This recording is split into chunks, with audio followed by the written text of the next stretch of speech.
নোয়াখালীর দ্বীপ উপজেলা হাতিয়ার জাগলার চরে আধিপত্য বিস্তারকে কেন্দ্র করে দুই গ্রুপের মধ্যে সংঘর্ষে গুলিতে ৫ জন নিহত হয়েছেন।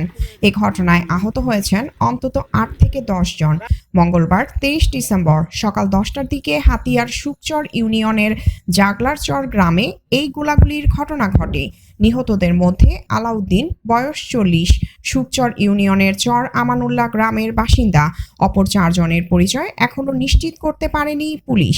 স্থানীয় সূত্র জানায়, চরের জমি দখলকে কেন্দ্র করে দীর্ঘদিন ধরে দুই পক্ষের মধ্যে বিরোধ চলছিল।